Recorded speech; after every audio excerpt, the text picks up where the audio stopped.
brotherhood, multiplication, restoration. We are Sin Network. We're a family, planting churches together. Join us as we hear from leaders of this movement from across North America and discover what it really takes to plant churches everywhere for everyone. Today, we're talking with Pastors Sam Calhoun and Jimmy Steele about their church replanting experience. Let's hear how God can transform not only a church, but also a community through replanting and revitalization. Man, I've been really wanting to have this conversation with you guys for a while. As a pastor of a church, Blueprint Church, and just even going through this idea of replanting, this is something that has this near and dear to my heart, and it's something that we're currently going through right now. Pastor Sam, you've kind of lived this journey, Yes. for a while. Yes. I would love to hear kind of from you, like what, as a pastor of a church, what made you even start thinking about the potential or possibility of replanting? Well, I'll tell you, when you see the educational building empty, and on a great day there's 6 kids there, and then you look in the auditorium and there's 40, 50 seniors, maybe average age 75, you're thinking, man, you're not going to last very long. And so that's when the idea was that we need to do something. Yeah. And we need to make some changes. And one of the things we did is we tried to go in one direction merge with another church. It really didn't work out that way. And so consequently, I thought, well, maybe God has another plan for us. But the reality is we had to do something to bring the glory to God back in that building and back in that community. Yeah. And being seniors, of course, when young families came, they would look around and say, there's no children's ministry here. And then I'd make visits with them, and they'd say, well, it's not my church. And we would do outreaches to families. And that's really what made us think we need to do something to make the transition to bring the glory back to that building. Yeah. At one time in the 50s when they started out, they were jamming. Yeah. They were. And isn't that the story oftentimes that we always have? We had a church who was a go-getter, who was the person, the church in the neighborhood. Yes. And then somehow, whether the community changed, context changed, people move away, that somehow that it goes to being something else. And then here you are as a church. How do you not go back and relive the glory days and understanding that this is a new time, a new context, and have to wrestle with that? And what I love about your story and love about kind of even the formation of the Hill Church is that this wasn't the first attempt. This wasn't the first try. And as a pastor of Blueprint Church is known as a church planting church, people often ask me, they're like, how did you plant a church in this area? And I was like, well, I'm celebrating the church plant, but I'm not talking about the first 2 attempts that failed, that tried to do that. I remember being in your building years ago, and with another church going through this same desire and the same passion before you met Pastor Jimmy. But it didn't work out as well. Talk about that process and just talk about kind of the pain that you went through in that. Yeah, what makes it difficult is that you really think that God is leading you in that direction, and all of a sudden the door slams shut. Then you wonder, what are you doing wrong? And so you kind of back off and you kind of get discouraged. I'm thinking maybe God doesn't want to do this, maybe we should just kind of play this thing out. So you do get discouraged, and you get, I guess to use an old boxing term, you get punch drunk, and you just start battering in the air. Are you a boxer? No. Okay, I just didn't know. As a kid in the 6th grade, my neighbor and I used to go in his basement and beat each other's brains out. But no, I wasn't a boxer. Okay, good. But it's interesting what you're saying. The idea of too often as pastors, as believers, we define God's will by the path of least resistance. It's so real easy to say, you felt God was calling you to a certain thing. It didn't happen the way you designed it to happen. You wanted it, So obviously, did I misinterpret God's will? What did I do wrong? You go through all of that. You go through the whole thing. Yeah. And how does that impact the congregants, the members, that you have got them to trust you to doing this the first time? And when that fails, how does that Well, impact them? As you know, every pastor has only so many chips. Yeah. And I think I'd been there long enough to gather more chips and gather a lot. And so that made it difficult personally with the board when the whole idea of Jimmy coming along is, are we going to go through this again? Are it going to be the same thing as it was last time? Or how are we going to do this? So yeah, it creates skepticism among the group and among yourself. You lose confidence too. You lose confidence in what your abilities are and what you can do. So yeah, How long were you there? Actually, I was there 16 years. That's counting the 1 year that Jimmy was there. And I worked under him for 1 year when he became the senior pastor, and then just recently retired. So when you first got there 15 years prior, 16 years prior, what was the state of the church? Oh, I didn't want to go. Yeah. I was very happy. I was the director of plan giving for the Salvation Army for our area and doing quite well. And I had a call from a friend saying, I'm retiring. Can you come and interim at the church? And I said, I'm okay with interim, but I'm certainly not going to pastor it. No children. The average age was 70. There was maybe 20 or 30 people there at that time. And I had a guy call me up and said, by the way, do you have any seniors in your church? And I said, well, I'm 60, and I'm a member of the young marriage class. Yeah. And so with that, you took it from there to, through the time where you raised up leaders and got, but then it kind of started going back. And when did you get to the point when you were like, okay, maybe it's my time to pass the baton? Yeah. Well, that was probably about 5 years ago. Okay. Was when I realized I was in my 70s and early 70s and really needed now to do something. But I wanted to end well. Yeah. I did not want to leave the church the way I found it. That was my passion, and that was my constant prayer. Yeah. I don't want to leave this the way I found it. Yeah. And so you went through 5 years or 6 years ago. Praying, you began praying. You're preparing your congregation for a merger or a replant to take place. Yeah. And then what ends up happening was that attempt failed. Yeah. What was the distance between that first attempt and when you met Jimmy? 2 years, 2.5 years, 3 years, 2.5, 3 years, 2.5, 3 years. So how did you pick yourself back up from that? Well, that's where really a book that I had read called Reclaiming the Glory by Mark Clifton. It just re-excited me about the possibility, if I can use that word, re-excited, if there's such a word, about the possibility of what could happen if we went in another direction and help a church plant another church. But I really didn't come to that realization until Jimmy came along. Yeah, and I love you was talking earlier. You was talking about Jimmy because one of our catalysts gave you a call and you were like, I just been through that.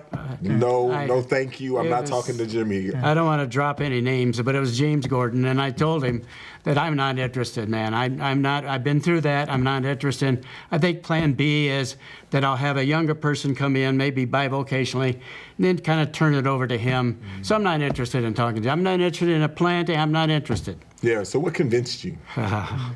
Well, Jimmy came out, and he had done his homework, and he started laying out the demographics of the area. And I thought, man, this guy has studied where God has called him. And he knows where God wants him to plant because James Gordon had shown him other parts of town, and Jimmy had said, well, I might be telling you a story, Jimmy, but said that this is not me. This is who the people had called me to. And when he started naming off our community and exactly what it was like, and I just said, Jimmy, just shut up. Yeah. Because I told James Gordon I wasn't interested, and Jimmy says, yeah, he told me. I said, but God is doing something in the room. I just need to pray. That's so powerful. That's so powerful. The redemption in that story. Oh, man, we began praying, and all of a sudden when we finished, we were all weeping. Yeah. The presence of God in that room was unlike anything I'd ever seen but other one time in my life. Yeah. It's when God just had touched me. That's the only other time. We just felt the presence of God. See, I love those God stories. I love those but God stories that we have. It certainly is. Let me ask you, Jimmy, because a lot of times when planters, and if I can just be crass for a minute, a lot of times when we think about it, we have an older church that is either dying or declining, and they're just thinking, I want life in this building. I want the younger generation. We're all old. We need to pass the baton. Yeah. And for planters and pastors, a lot of times we're just thinking, man, I just want a building because that's going to give me, you know, kind of stability, and it's going to say something to the neighborhood. What compelled you to kind of talk to Pastor Sam in the car, even though you knew that he's had this type of experience and like he didn't want to go through that type of pain again? And when I met Sam, first, I wasn't into a replant either, really. I wasn't looking to replant. I knew there was some type of connection here maybe with this area, because when I say their church is centrally located in the area we want to be in, I mean, they are centrally, the high school there is what drew us there. They're across the street from it, right? So we wanted to be a part of that high school, right, for just missional reasons. So they're on top of the hill. So we know that the location and where we want to be at is central for them, but I'm not interested in a replant either. I've been trained as a church planner, you know, everything you do for a church planner for 2 years. But when I met Sam, it was interesting that he didn't want to do this. I didn't want to do this, but the Lord broke both of us through prayer, right? So it was a way in which we had to at least continue to pray about this. We had to, or not being faithful, right? So we continue to pray about it. And for me, I think when I didn't know the story of what had happened before at that moment. So months later, I come back, I preach at the church, I'm looking for jobs, I'm looking at school systems, right? I stayed with Pastor Sam for 2 days, right? Stayed in his home, watched football together. You get to know a person sitting on the couch late at night. He tells me the story. And I hear all the pain, all the struggle in his heart from it, but then what the members had to go through, right? So at this point, we had begun thinking about maybe I'll just plant and use the building on a Saturday night, be totally separate, right? And I'm thinking, that's great, man. Helix High School is going to charge us an outrageous amount of money to rent. So, you know, Sam's talking about just pay the power bill. So this is great. So, but when I heard that, I knew in my spirit it was not right for this church and for Pastor Sam to do something similar. Plant a church, at some point ask them to assimilate into our body and go forward, right? So I think in that time, the Lord started really thinking, is there another way to do this, right?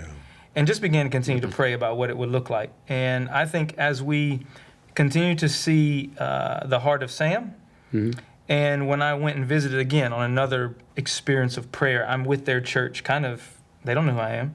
I'm a fly on the wall. I'm not a part of them.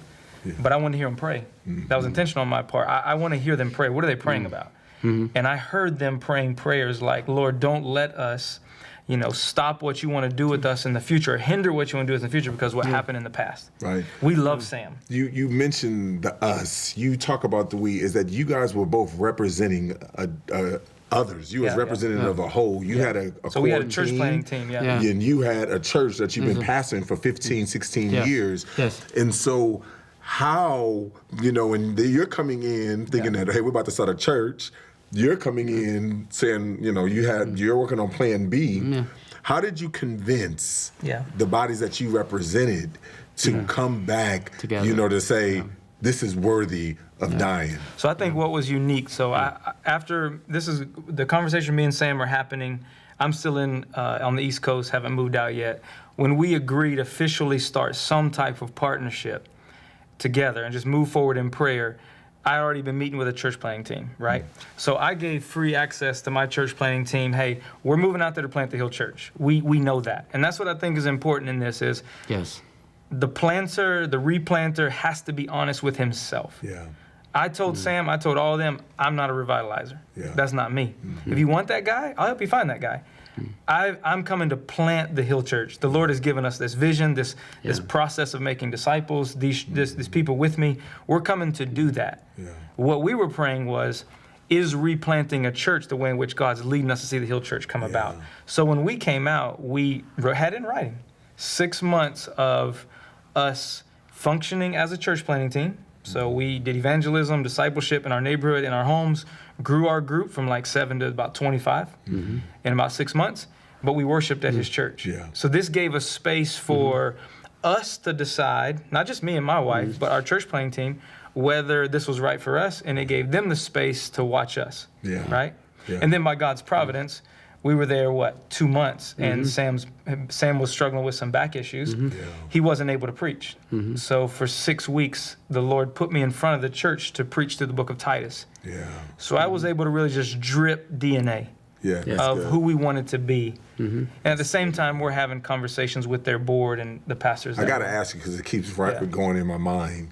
Did you have the Hill Church before you were on there at the campus? We did. So Matthew 5 was our theme verse. City set on a hill, right? It wasn't officially 100% nailed down the Hill Church, but it was the Hill, something of that nature.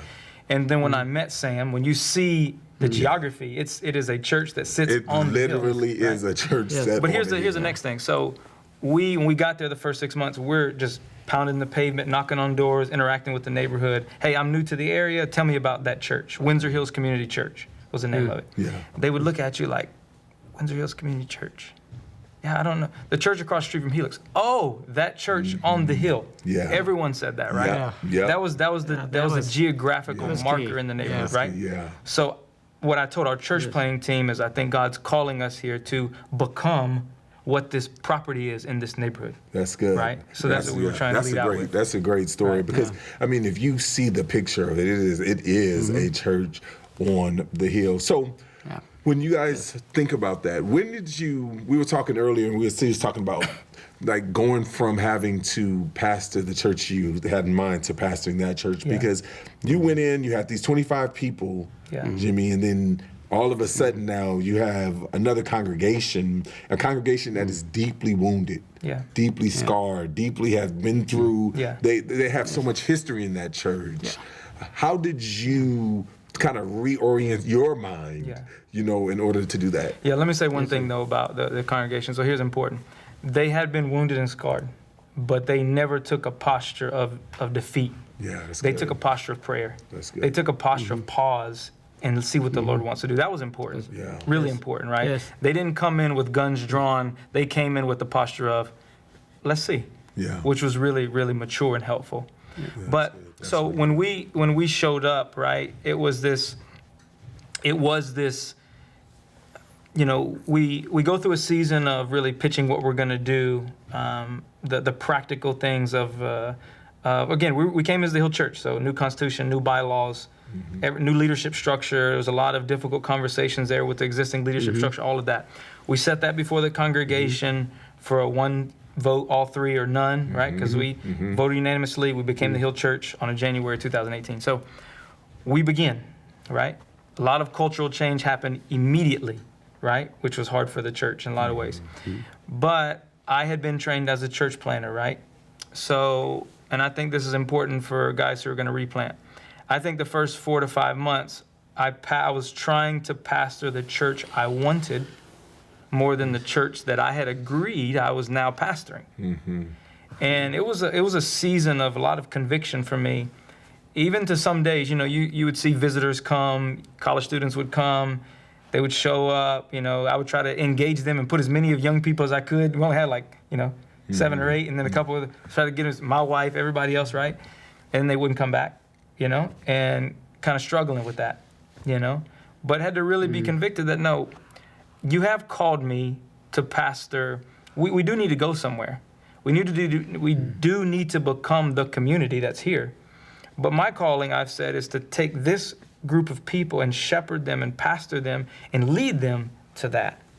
Right? So I think that's an important shift in a replanter, because we're trained. You're thinking about pastoring a church that doesn't even exist yet. Right? And the tendency is to get into an existing church and still do that. And you can't do that. That's good. Pastor Sam, when he's pastoring this church and he's going through his process of reorienting, you're pastoring a congregation that has to trust these new young people who think they know better than them of what needs to happen. Did you lose any members? I mean, tell us a little bit about I thought when these things happen, you do lose a lot of people. And I thought we were going to lose a lot, but we really did not. And I think the reason was what Jimmy just said. God taught him he had to pastor the church he had, not the church that he wanted. He loved these people. And these seniors, they all love Jimmy. One of the seniors is always, I can hear them when I teach the seniors class there. And we meet together on Wednesday. And one dear senior is always saying, don't you just love Jimmy? Don't you? Well, she says that because Jimmy loved them. And for replanters, they have to understand that. He honored the seniors that were there. That's good. He stayed focused on what God had called him to do, plant a new church, but he honored the seniors that were there. Yeah. And you could just see that in everything he does. And when that happens, they can trust him. So you went through one, in the first one, and we're using terms, we're Yes. talking about merging, Yes. replanting, Yes. Talk a little bit Yes. about the difference in, Oh. the difference of why replanting worked for you and Yes. why merging did not. Yeah. I think I am so adamant about what has happened now that I like replanting better than merging. One thing I noticed when we started to merge is with the other churches, you had the merging church, over here, and then the church that's there over here in the board meetings, and they had the idea, and and you had conflict going back and forth. When this happens, you don't have any conflict because we all are starting fresh. We've got a new leader and a new pastor, a new leadership, and it just seemed to work better that way. We didn't have to have a lot of time of going back and forth and until So we got things done. practically speaking, how did that work? You said that there was a vote, original Yes. vote, all three or none. Yeah. But then after that, did you have the existing elders or deacons step down, new? Yeah. Talk with me through kind of some of the practical steps that is different from merging and replanting. Yeah. Yeah. So we can both speak on that a bit. But when I get to the 6 months that we're there, for lack of a better term, dating, Yeah. every first Monday of every month, I'm there for their board meetings, and I'm kind of leading out with vision, working through their constitution and bylaws, what we're going to look like, why, trying to really get below. For me it was, and this is one thing I said right away, is like, we're not just going to talk about a philosophy of ministry. We're going to really get down to really thinking through a theology of who we are, and then it's going to drive our practice and really inform everything. We had to get down to that level, right? So we got down to that level, right? Really thinking through the understanding of why are we thinking about structuring our church this way in light of the gospel, for what reason, to make disciples. Now, did you already have that theological framework first, and then you just kind of was taking them along with you, or did you genuinely go in and basically say, let's study together so we have, because a lot of times as planners, they already got their perspectives, they already had I did, but the reality was, the execution of that, and even some things we worked together on some things, in different ways, but there was some restructuring of why we were going to do certain things, right? And, move away from kind of a board-driven to more of an elder-led church. And here's the thing, too, we made a lot of significant changes in the Constitution and bylaws up front. We didn't start practicing all those day one. Because pastorally, that wasn't the best thing to do. We're slowly now moving in the direction of implementing a lot of things that we voted on. I'm not saying we're operating outside of what we said we're going to do, but we didn't just change everything overnight. Right? How long have you been going? Almost a year and a half. A year and a half now. So we put those, strategic structural changes in place, and we voted upon them, but we slowly started implementing them, not to change things over, And I think from the senior standpoint, from our standpoint too, we also had to be very honest of this is what we're doing. We're planting a new church, and he is the guy that's planting the new church, and we're going to come along beside him and help him plant that new church, which means I may have to step aside. Some of you may have to step aside. What has to happen is that we seniors have to realize it's not about our preference. It's about what God is doing. And what was so exciting about that little church is they got that. They wanted to be a part of what God is doing. And that just blesses me every day. That made the difference. But you have to be up front. And we just simply said, you got a choice now. Either plant with him or just help him plant. And that's your choice. And they chose to plant with him because of all they could see what God is doing. They wanted to be a part of that. And that was exciting. I loved your honesty and your humility with, in this whole, because not only were you calling them to do it, you actually modeled it. You said for a year, you guys pastored together. And then recently you have stepped away. And now he is pastoring. But you are still a member of that church. Yeah. You didn't go off and go somewhere. You're still a faithful member at the church, and you're modeling for them. So I thank you. Appreciate it, and that gives me encouragement for me as I think about whenever that time comes for me that I'm going to transition. Well, because for people like me and Jimmy, there's going to be a day. There's going to be a day where we have to transition. That's exactly right. But I will have to say, it's because of the connection that Jimmy and I made. There's something special here. Yeah. I mean, I tell everybody, this kid's my son. Yeah. And anyway, but that's the way we are. But just to double click for a minute, there's moments when you go through this process, you look back and be like, wow, the Lord did something there, right?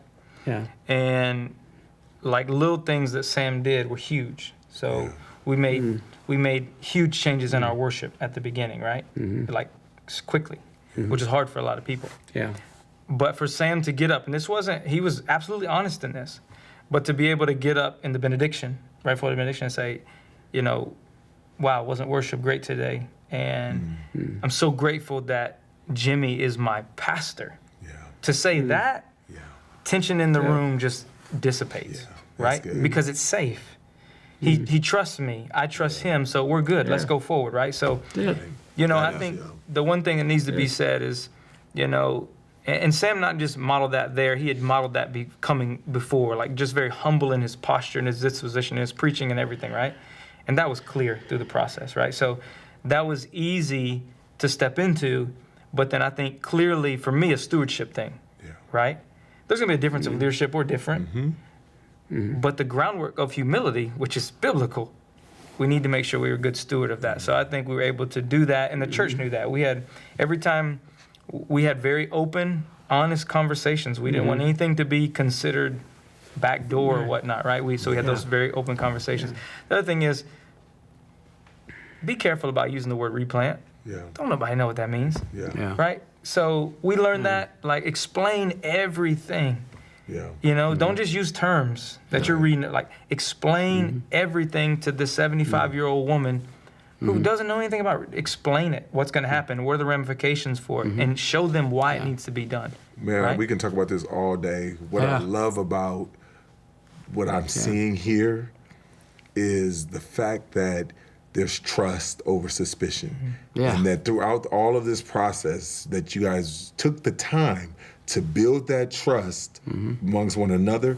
You took the time to build that trust with the different congregations that you were leading, and you took the time to allow those congregations to build that trust with one another.